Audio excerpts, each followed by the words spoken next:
And thinking about the choice that Moses made, the question we need to ask ourselves is if we'd have made the same choice had we had that opportunity. Sometimes we can't see the best way to go because we're looking so hard the other way. Sometimes we feel sorry for ourselves when there's no reason to feel sorry at all. Sometimes we blame all of our problems on somebody else when we're the only problem. What do you think made Moses? Was it Moses or his mother? You know what his mother did when she was commanded by the Egyptian princess to kill Moses? She defied everything that was reasonable and sane and did something very unique. She made a little boat for him and took him down to the river and put him in the boat when he got so big he couldn't stay in the house, and she's afraid they'd hear him. Because every male Jewish child was supposed to be killed. She didn't know that Pharaoh's daughter was going to come along and find him and immediately fall in love with him and command that that be her son. She didn't know that by sending his older sister Miriam to watch, that she, the mother, would enact, in fact, be the one who would raise this boy. But she had faith in God, and she put her faith to work. He had a mother that made him what he was. His father, they tell us that as they have exhumed a lot of Egyptian bodies and graves and places like that, that there's one grave in Egypt that is about the time when Moses was here on the earth. That's the biggest, most fabulous grave there. You know, when Amram and Jochebed had Aaron and Miriam and Moses, they never thought that it was the little young kid that was going to lead the rest of them and the rest of the Egyptians to defeat when they rejected God. They didn't know these things, but they had faith in God. Now, Amram, supposed to be his daddy, is the one that they claim was that of which this gravesite was made. And it just shows, and those who dig in the earth for a lot of information, which has got to be exciting, didn't realize that it was Amram, Moses' daddy, that Moses had the grave and the funeral area made for. What made Moses what he was? Look at what his daddy was. Then there's another thing that made Moses what he was: the congregation with which he was taught God. Yeah, there's a lot of times that people don't realize that the type of congregation that you raise your sons or daughters in will determine the outcome of their eternal destiny. There's a lot of times that people think the children ought to be entertained, that they ought to go somewhere where they got puppet shows or give away goldfish or something that is so unimportant, and never be taught the gospel of Christ. They think that has to wait until they're 12, 14 years old. Paul told Timothy, and that from a, there's your word, child. Thou hast known the holy scriptures, which were taught thee first by thy mother Lois, and also by thy grandmother Eunice. And Paul says, and I'm persuaded it's in thee also. When do you start teaching children the gospel of Christ?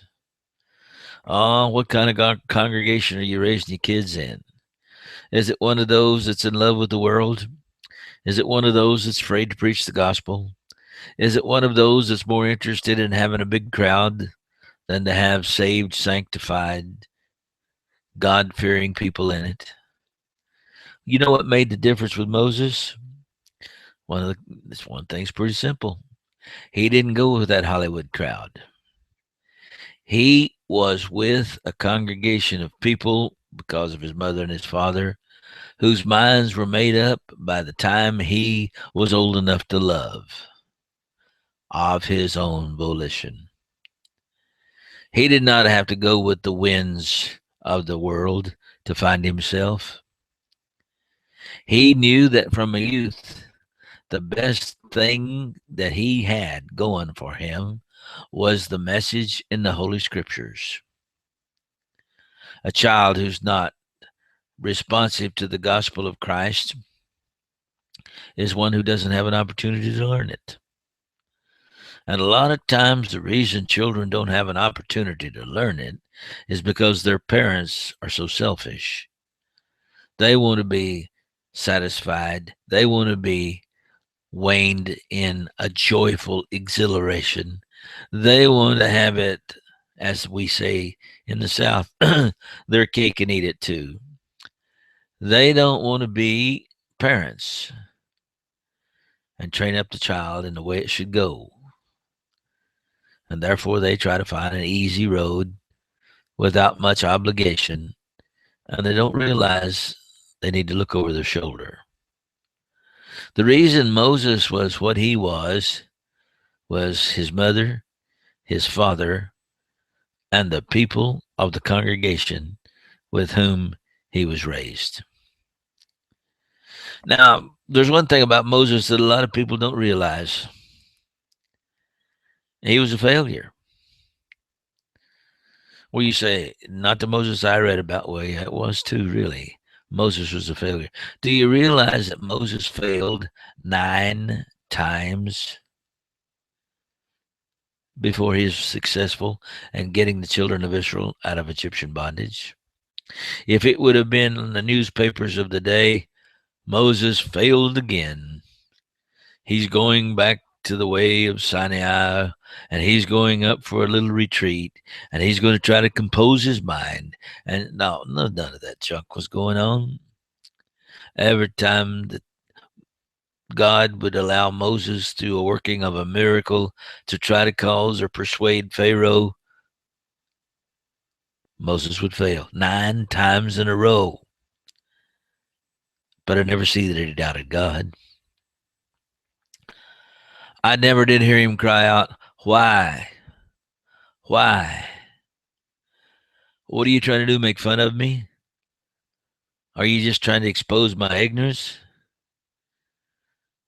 Or I never heard him say, "Not again."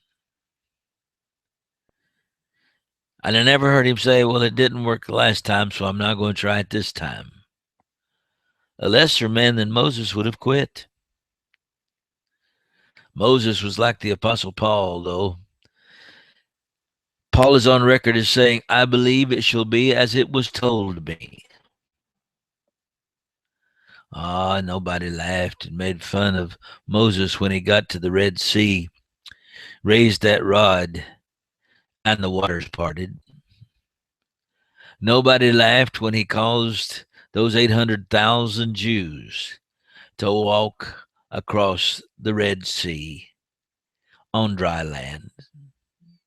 Nobody made out like that Moses was a buffoon when he caused the greatest military army in the world to be swallowed up by the waters of the Red Sea as the children of Israel were getting out on dry land on the other side. Nobody ever thought Moses was a failure who saw the end results of the life and the choices that he made. Now, the question is, and that's what we're trying to ask you, and that's what we're trying to ask ourselves, did Moses make the right decisions? Was Moses the wise one in the crowd? Was Moses thankful for his mother's courage and tenacity and strength that she taught him, and his father's will and determination to live for God? and the great congregation of people that he was with that had the strength and the courage to encourage him to be what he should be. You know, there's a lot of times that people don't really understand that the choice that you make is one that will determine your eternal destiny. You can refuse. That implies you have the right to decide. But you've got to make sure that you don't make the decision of a fool. You've got to determine that your decision is made with eternity in mind. Yeah, he could have had Egypt. Yeah, he could have been the next Pharaoh. They could have called him God. What was so foolish and absurd to him, he could have just looked the other way and taken it and thought, yeah, it'll be all right. But when you stand by and see the glorified Moses on the Mount of Transfiguration, we see a man that made the right choice. How about you?